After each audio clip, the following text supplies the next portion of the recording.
অখিল গগৈ ডাঙৰীয়াই যেতিয়াৰ পৰা আমি তেখেতক জানো আৰু যেতিয়াৰ পৰা তেখেতে সমাজ জীৱনৰ বিভিন্ন ক্ষেত্ৰত কাম কৰিবলৈ আগবাঢ়িছে, তেখেতে সদায় ঘৃণাৰ আশ্ৰয় লৈছে। তেখেতৰ যিখিনি আচৰণ, তেখেতৰ যিখিনি কথা বতৰা, তেখেতে ব্যক্তিবৰ্গক যেনেধৰণে আক্ৰমণ কৰে, এই কথা আচলতে শালীনতাবোধ তেখেতৰ বক্তব্যত কেতিয়াও আমি দেখা পোৱা নাই। গতিকে তেখেতৰ বক্তব্যই আমাক কোনো বিচলিত কৰিব নোৱাৰে। আমি তেখেতৰ বক্তব্য সদায় শুনি আছোঁ।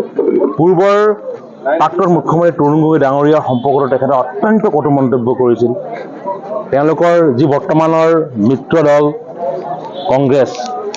কংগ্ৰেছৰ যি যোৰহাটৰ প্ৰাৰ্থী গৌৰৱ গগৈ সম্পৰ্কত তেখেতে যিখিনি কথা কৈছিল, অসমৰ ৰাইজে পাহৰা নাই।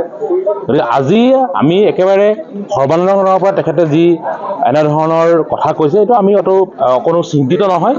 আৰু সৰ্বানন্দ ডাঙৰীয়াই সদায় অসমত এটা সুস্থ সমন্বয় বাৰ্তা লৈ ৰাজনীতি কৰি আহিছে।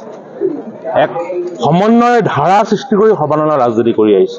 গতিকে সৰ্বানন্দ সোণোৱালৰ ভাৱমূৰ্তি, সৰ্বানন্দ সোণোৱালৰ ব্যক্তিত্ব, সৰ্বানন্দ চিন্তাধাৰা সকলোকে আগবঢ়া সৰ্বানন্দ ডাঙৰীয়াৰ আচলতে ওচৰত অখিল গগৈ ডাঙৰীয়াই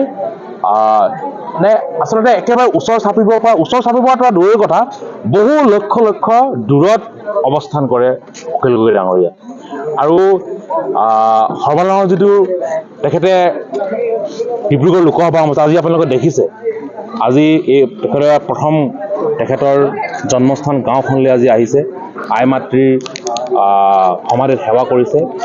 গাঁৱৰ ৰাইজৰ যি উৎসাহ, আজি প্ৰায় হাজাৰ যুৱক যুৱতীয়ে বাইকেৰে তেখেতৰ আদৰণি আনিছে।